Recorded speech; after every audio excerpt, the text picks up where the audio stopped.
Estamos conversando sobre la historia del constitucionalismo mexicano, sobre la absoluta importancia de que los juristas mexicanos, los abogados, los estudiantes de derecho conozcan el desarrollo histórico de las instituciones que animan el sistema jurídico mexicano, y nadie mejor para hablarnos de estos temas que un absoluto experto en estas materias, un experto reconocido a nivel nacional e internacional, como es el doctor Óscar Cruz Varney, que tiene una fecunda y muy amplia obra alrededor de la historia del derecho. Doctor, vayámonos ahora a los textos. ¿Qué textos, después de toda aquella gesta de las primeras 3 o quizá 4 décadas del siglo XIX, qué textos plasman las aspiraciones constitucionales, estos grandes debates de los que usted nos hablaba en la cápsula anterior en el constitucionalismo mexicano? ¿Cómo no? Desde luego, hay un primer intento, digamos, con el imperio de Agustín de Iturbide, de crear una constitución análoga al país. Se anunciaba tanto en el Plan de Iguala como en los Tratados de Córdoba. No se tiene éxito, el imperio cae, dura muy poco, no funciona, y se opta entonces por el régimen republicano. ¿Estamos hablando de qué año? Estamos hablando de 1822 en adelante. La opción por el régimen republicano lleva a discusiones muy interesantes. Discutirán Fray Servando Teresa de Mier y Miguel Ramos Arizpe sobre si adoptamos el régimen central o el régimen federal. Hay que tener presente, y es muy importante que el auditorio lo conozca, que el México actual es mucho más grande en términos territoriales de lo que fue la Nueva España, que solemos hacer una identificación incorrecta con una cosa con la otra, cuando en realidad nuestro México es mucho mayor. La Nueva España colindaba hacia el sur con Península de Yucatán y Guatemala, hacia el occidente con lo que ahora es Jalisco, hacia el norte con las provincias internas de Oriente. Entonces tenemos a Chihuahua, lo que es ahora Chihuahua, Coahuila, Nuevo León, Durango, que estaban fuera ya del reino específico de la Nueva España. No había validez normativa, digamos, en esos otros territorios.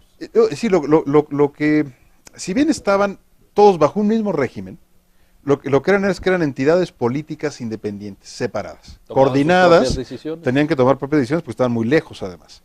Entonces, ¿cómo unificar esos cuerpos que se unieron para crear el México del siglo XIX?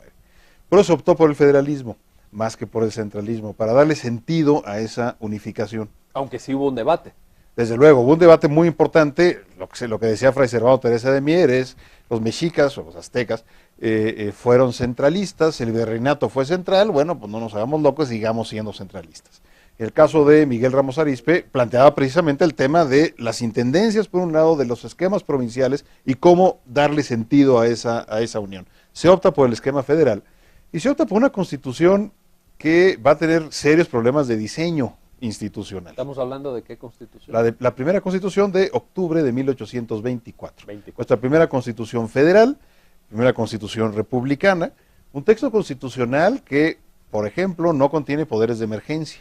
No podía uno suspender garantías, el Ejecutivo no podía suspenderlas, lo cual no deja de asombrar, pues pareciera que los padres de la patria pensaron que los primeros años de vida independiente serían miel sobre hojuelas, cuando resultó todo lo contrario. Una constitución que además mantiene una impedimenta o una prohibición para su propia reforma en un cierto número de años, para permitir que el texto constitucional funcione, no se puede incluir la cláusula de emergencia, se expide un mes y medio después una ley de facultades extraordinarias que permite suspender garantías, pero que a su vez es inconstitucional, claro, ¿no? Y que motiva muchos de los problemas de nuestro primer federalismo. Un primer federalismo, además, en donde el vicepresidente va a ser el enemigo político del presidente. El esquema de elección de presidente y vicepresidente terminaba en que el presidente era el que había obtenido el mayor número de votos y el vicepresidente el segundo lugar. Eso anunciaba un conflicto. Necesariamente, imaginémonos en las elecciones de los últimos 20 años en México, ¿qué hubiera pasado si el ganador fuera presidente y el segundo lugar vicepresidente? La locura, ¿no? Y fue la locura en esos años. Por eso importa hacer un buen diseño constitucional. Por eso un buen diseño constitucional es esencial para la vida pública y el desarrollo económico, etcétera, y social de un país. ¿Qué sigue después del 24? ¿A qué otro texto podemos hacer referencia? Desde luego, 1835, las bases constitucionales y las 7 leyes constitucionales de 36, en donde se opta por el centralismo, un poco en reacción al desorden del primer federalismo. Se piensa que lo que hay que hacer es regresar a una idea central, eso sí traerá orden, una estructura vertical, etcétera, que permitirá trabajar mejor. El centralismo se mantiene de 1835 hasta el acta de 1846-47, en donde restablecemos el federalismo, restablecemos la Constitución de 1824, no se le hacen los cambios que se tenían que hacer, en términos, por ejemplo, de las facultades extraordinarias. México ya a esa altura ha perdido la mitad del territorio nacional en la guerra con los Estados Unidos, ya ha tenido enfrentamientos bélicos con Francia. Es decir, es un México que se enfrenta con una pared de la realidad, ¿no? En donde nos damos cuenta pues que no somos la gran potencia que pensábamos que éramos, no tenemos las capacidades económicas y militares que pensábamos teníamos. Y luego todo esto va abonando el terreno para ese gran momento, digamos, uno de los momentos de mayor brillo probablemente de la historia constitucional mexicana, que es el constituyente de 1856. Así es. ¿Qué pasa ahí? 56-57, ¿qué sucede? Uno de los temas que están pendientes en el constitucionalismo es la relación Iglesia-Estado. La renovación del regio patronato indiano, que aseguraba una sujeción en ciertas áreas, cuando menos en la económica y en la política, de la Iglesia católica al Estado mexicano. El patronato indiano era de la Iglesia a la Corona de Castilla. Cuando México nace a la vida independiente, solicita la renovación del patronato, eso era imposible jurídicamente, y en buena medida las leyes de reforma serán un golpe que se dan, un manotazo, pues, para sujetar en ciertas áreas a la Iglesia respecto del Estado, pero que de paso ordenan, o desordenan, podríamos decir también, o reorganizan, cuando menos, el régimen de propiedad de las comunidades civiles y religiosas.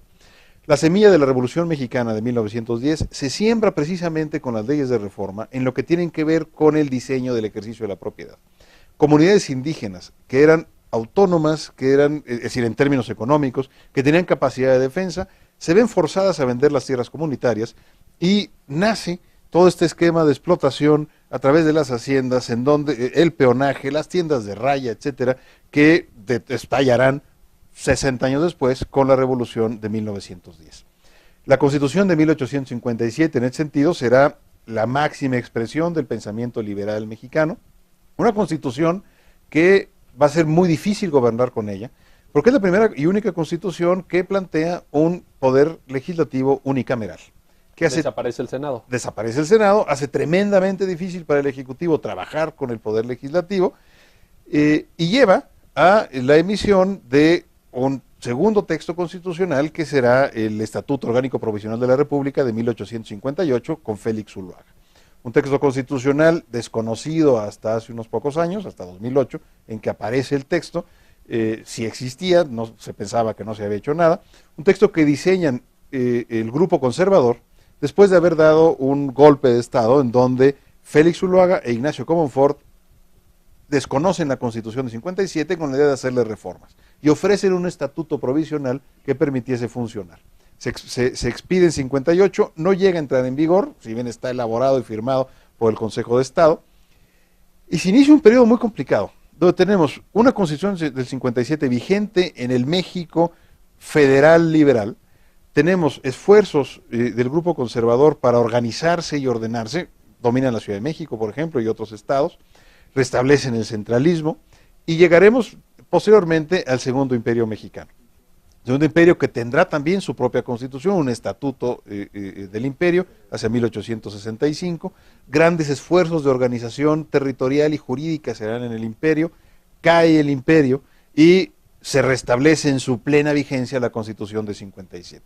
Una constitución a la cual había que hacerle cambios importantes, restablecer al Senado, tender al presidencialismo, la modernización finalmente ya con Porfirio Díaz del derecho mexicano, la consolidación de la codificación del derecho, y que nos llevarán finalmente a la Revolución Mexicana de 1910 y a la expedición de la Constitución de 1917, que pues, es el texto de 57 reformado, ya con los anhelos, los cambios y el resultado de la lucha social del movimiento revolucionario. La generación constituyente de 1856-57 se ha estimado por algunos como la más brillante en la historia intelectual y política del país. ¿Nos podría mencionar algunos nombres de estos próceres?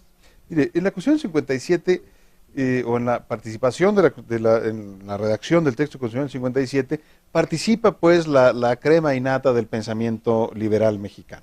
Un liberalismo ilustrado Un liberal, para la época. Un liberalismo para la época y para México, ¿no? Sí, un liberalismo, sí, con grandes personajes, ciertamente, pero que deja fuera, por desgracia, a mucho del pensamiento ilustrado también del lado conservador. En ese sentido, es un periodo lamentable en la historia de la relación social en México, porque se desperdicia mucho del talento humano que está del otro lado. Pero es una constitución que hacen los ganadores. Es una constitución de los ganadores. Siempre pasa. Como siempre sucede, y así y seguirá sucediendo, eso está claro. Pero tenemos ahí a personajes que después se encargarán de consolidar movimiento codificador, reestructura del derecho, llevar adelante las reformas planteadas precisamente con las leyes de reforma. Un grupo donde hay importantes abogados, hay que decirlo, miembros del Ilustre y Nacional, Colegio de Abogados, todos ellos, que vuelcan su proyecto de nación, su visión de la sociedad mexicana, su pensamiento precisamente en la redacción de ese texto constitucional. Texto constitucional que, hay que decirlo, a los liberales extremos no les gusta, pues les parece que se quedó corto, a los liberales moderados les parece que se pasó un poco de la raya, a los conservadores les parece que es un texto salido de los infiernos, ¿no?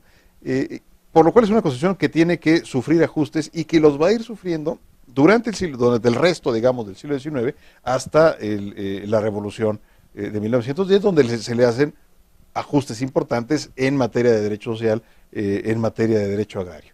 Pero que si hacemos una comparación de la última versión de la Constitución 57 y de la de 17, bueno, es prácticamente idéntica, salvo un par de cambios importantes derivados de la revolución, ¿no? Muchísimas gracias, doctor. Pues como pueden ver, el siglo XIX mexicano sembró las semillas de lo que es el país, nuestro país durante el siglo XXI, y el conocimiento del desarrollo del constitucionalismo mexicano en el siglo XIX es absolutamente indispensable, es esencial para cualquier persona que quiera conocer qué es hoy nuestro país y de dónde vienen todos los esfuerzos que estamos haciendo para ser un país más desarrollado. Muchísimas gracias y nos vemos en la próxima cápsula de la Videoteca Jurídica del Instituto de Investigaciones Jurídicas de la UNAM y de su canal de YouTube.